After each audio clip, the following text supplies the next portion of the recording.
Well, good morning. Welcome back to the media channel. If you're if you're looking through on the socials, then great to have you with us.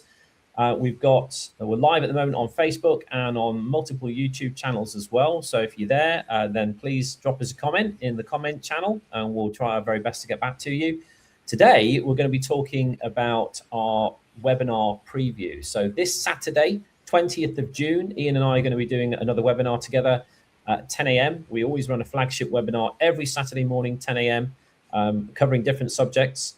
But the core behind all of this is what we call the Monopoly Game Changer. That is our flagship protocol, consists of different components within that. Not going to get into too much detail about that today, but what I want to talk about today with you, Ian, is just to very, very briefly pick your brains on the content for Saturday, because you're going to be talking about mortgage discharge. And how that, in parallel with the Monopoly Game Changer protocol and obviously the Clifford protocol for signature credit tax redirection, it is an absolute game changer for people. So I would say when it comes to mortgages, many people just assume, don't they, that when they take out a mortgage, the bank's lending them money from existing customer deposits. But you've very, very cleverly revealed and uncovered that modern sort of monetary economics has exposed this as an illusion. It's not what we're saying. It's what people like Professor Richard Werner are saying. It's what the Bank of England is saying. So what I want to do here is I want to break down what actually happens at that banking ledger level, the exact second that somebody signs a loan agreement, whether it's a mortgage, credit card, or whatever it may be, but specifically mortgages, because that's what we're going to cover on Saturday. So maybe the best place to start, and again, we're only going to give you just a sneak peek today, guys, so we're not going to go into too much detail, but let's start with where it all starts, the ex nihilo credit creation, this banking paradigm, and where does your energy come into this? So Ian, how does the banking system create mortgage credit ex nihilo out of nothing? And why does that position the borrower as the actual funding source of that entire transaction? Yeah, well, we operate within what's called a money of account system. So it's accounting ledgers. There is no money of substance. There's nothing tangible of substance backing money. There is just ledgers, and the ledgers are created. Basically, 97% of all of the so-called money that circulates in the world and all of the debt springs into existence through the issuance of debt, and everything is debt. So when you sign up for a loan, mortgage, or credit card, you are effectively creating more debt. It's not pre-existing. There is no, group of savers on one side of the bank financing mortgages on the other side of the bank. It doesn't work like that. Everything is a debt. When you sign for a loan, credit card, or mortgage, the signature is actually creating a deposit of signature credit energy. So the signature is the commitment. It is the contract.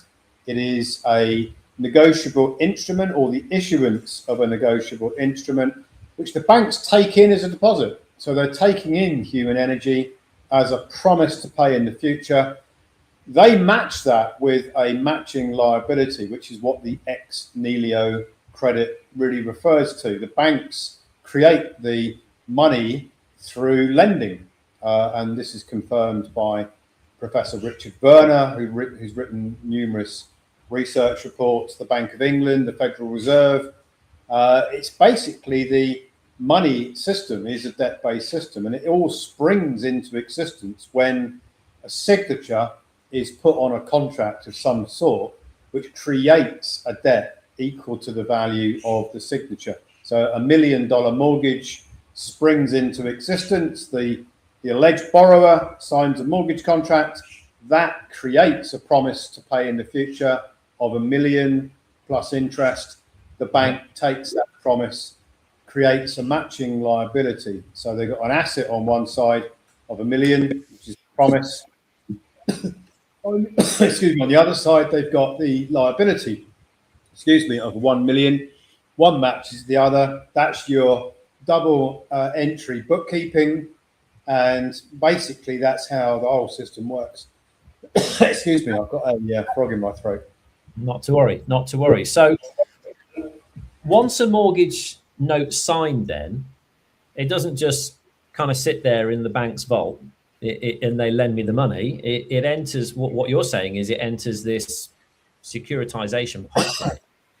So what I want to do is I want to look at what happens there as well in terms of what happens next. And then particularly, I want to touch on this IRS tax ledger.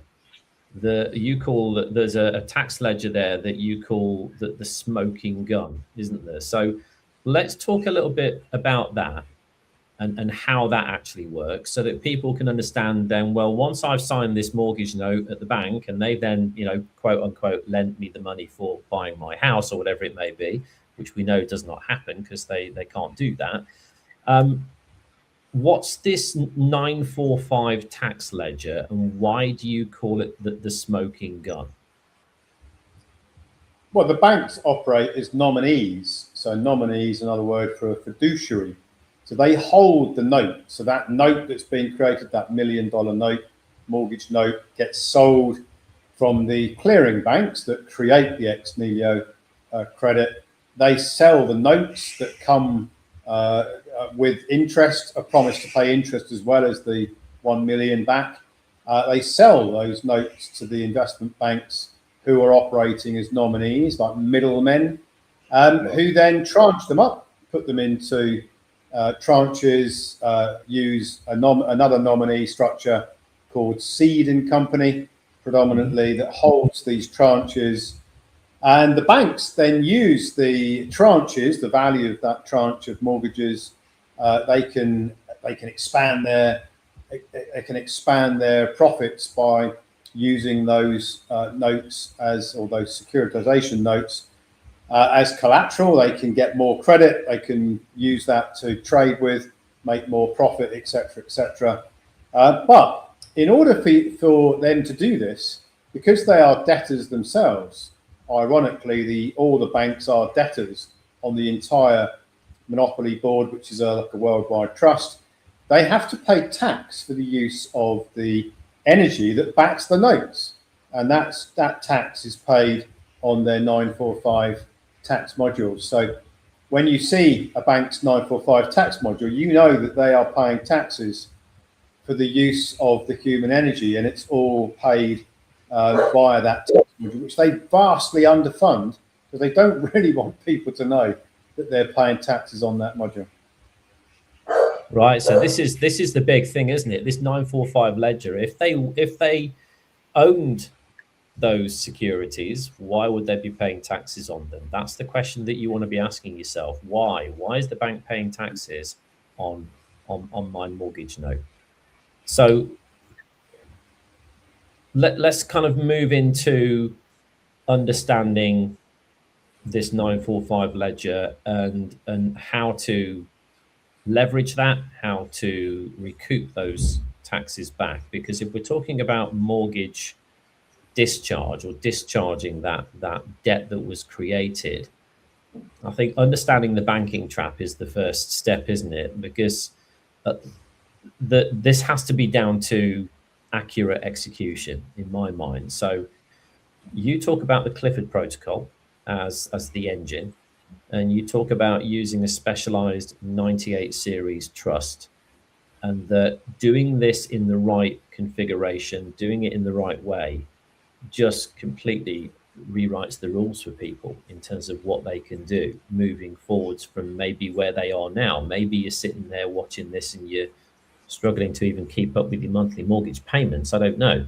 Maybe you're just sitting there thinking, well, I'm okay paying my monthly mortgage, but if I can discharge it, then great. Why would I not want to do that? So where does the Clifford Protocol come into this? And what part does the 98 series trust play in all of this as well?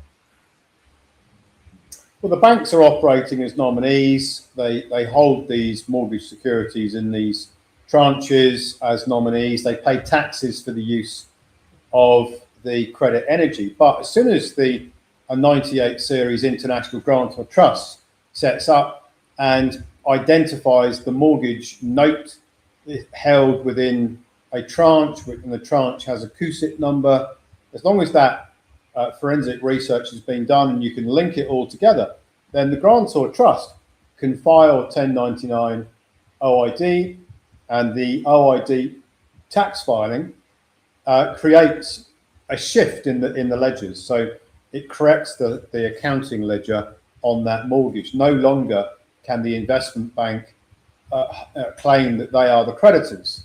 They're not, because the filing of the 1099 OID, the foreign grantor trust the creditor and discharges the ledger on that particular mortgage. So that's how you discharge a mortgage. You create a foreign grantor's trust, you identify where the mortgage is, which tranche is it in, which bank is paying taxes on it, and then you use a 1099 OID, which has to be filed by a tax professional. You can't file it yourself, not in our model. And that's all done, it's all facilitated. That event of filing the 1099 OID discharges the mortgage, which is just really a rearrangement of the ledger, because it's all money of account. There is no money of substance, it's just ledgering, changing and correcting the ledgers. And that's what happens. Now the bank can't claim that they are the creditor, because you've identified that they were paying taxes on the mortgage as a nominee. That's the smoking gun. And then you've discharged it through the foreign grantor's trust by filing the 1099 OID. So once you've done that and you've evidenced the mortgage has been discharged, and if you do it in a court, if you do it by filing into a courtroom or a court process where the indentured trustee basically is answerable for the fact that they have to give up their status or their presumed status as the creditor. They have to admit that they are no longer the creditor at all on that mortgage. In fact, they never were the creditor, and the mortgage has been discharged. And it's done through a court filing process. Okay. So assuming I did that and I discharged my mortgage, where does the Monopoly Game Changer protocol come into this? Because the theme for our webinar on Saturday is mortgage discharge, but also this parallel Monopoly Game Changer protocol that runs alongside that. How does that complement me discharging my mortgage? Well, you've got a double whammy here. So let's say there was $1 million mortgage currently in play, and you set up a grantor's trust, foreign grantor's trust, file 1099 OID. That would discharge the $1 million mortgage, but then there would be $1 million of tax redirection that the grantor's trust will be expecting to receive as a tax redirection. So not only have you discharged the mortgage of $1 million, but you're going to receive $1 million in tax redirection back into the grantor trust. So that's the double whammy. And if you are paying the mortgage now and you wanted to discharge it using this methodology, then of course you'd be saving all of the mortgage installments that you'd ordinarily be paying going forward. Yeah. Plus the redirection of $1 million in taxes back into your grantor trust that you can use the following year. So hopefully, guys, you can see just how powerful this is. This is financial architecture at its best, and that is what Ian does. So if you want to learn more about that and how you can benefit from not just being able to discharge your mortgage, but also being able to recoup the taxes against the face value of that mortgage as well, and do that every single year moving forwards, create that kind of infinity loop that you talk about, Ian, where you can recoup what's been used moving forwards year on year on year, then we would love to see you on Saturday, where we're going to go into an awful lot more detail about this particular subject. So if mortgage discharge is what you're interested in, and then you're also interested in how can I set myself up for the future? And then how can I protect myself moving forwards as well? How can I protect my assets that I'm going to be building, then you need to register for the webinar. If you want to do that, you need to go here, roswebinars.is. One thing I will say is that we always get more people registered than we actually have seats for. So just be mindful of that.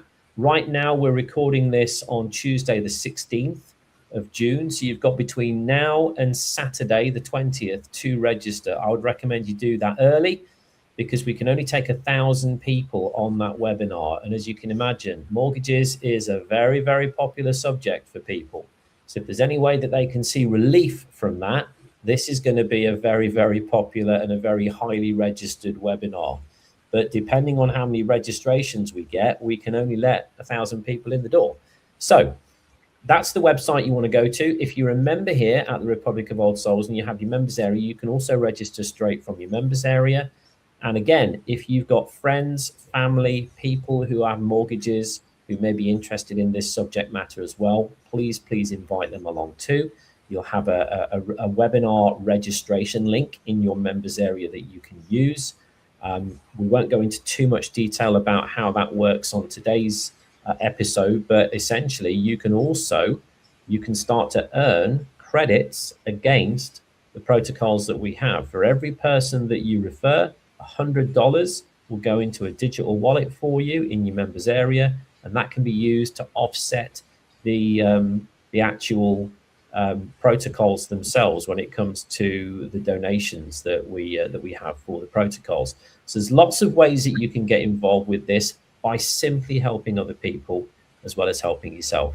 So that's all I've got to say, Ian. Any final thoughts before we let everybody go, aside from come to the webinar? Yeah, in addition to the webinar, there's the ROS Media channel where you can come and watch interviews that Andy's doing with me on all different subjects. We've got the technical library at Ecclesia Law Institute, which is full of technical research papers that I've written.